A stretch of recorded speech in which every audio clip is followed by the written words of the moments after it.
Hi, this is Jeff Zeig, and here I am in New Orleans at the annual meeting of the Society for Clinical and Experimental Hypnosis. I've been delighted to be invited to be a keynote speaker here. I have the opportunity in 1973 to start studying with Milton Erikson.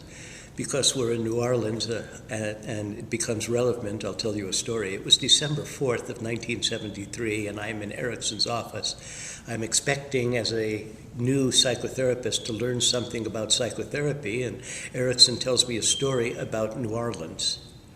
And he came to New Orleans to teach, and he went to a restaurant, and he ordered 24 raw oysters. Oysters, of course, being a specialty of the cuisine of being in New Orleans.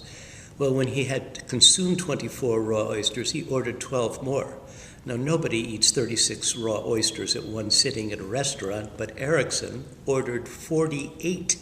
He had consumed 48 raw oysters. I'm hurrying this story for our purposes, but this took some time.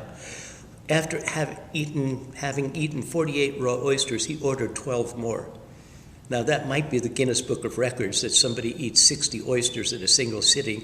The waiter was cataleptic. He couldn't understand what had been happening, and Erikson looked up at the waiter and said, 60 oysters for 60 birthdays.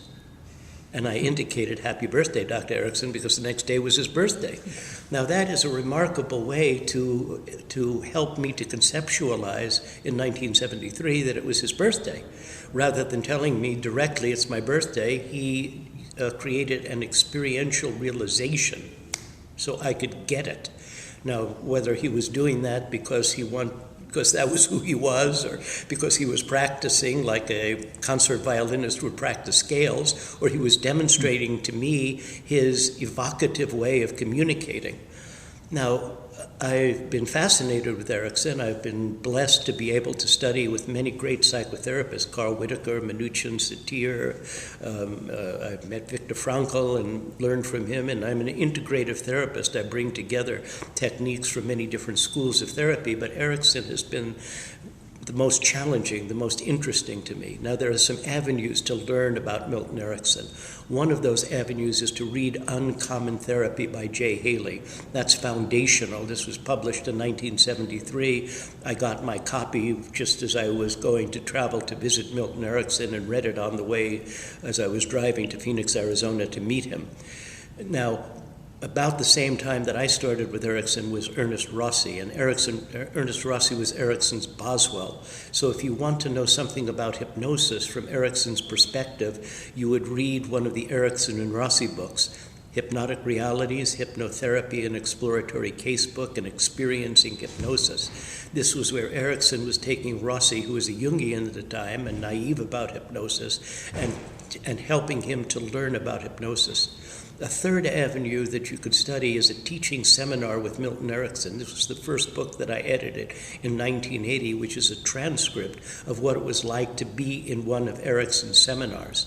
When I visited Erikson in 1973, there was maybe 5 books about Erikson that were available at the time. Now there's a profusion of literature, 100 at least books that are directly related to learning about Erikson. At the Erikson Foundation, we published Dr. Erikson's collected works in 16 volumes. But there's other books where many contributors, myself, Stephen Langton, Stephen Gilligan, Michael Yapko, Bill O'Hanlon, have written books about Erikson.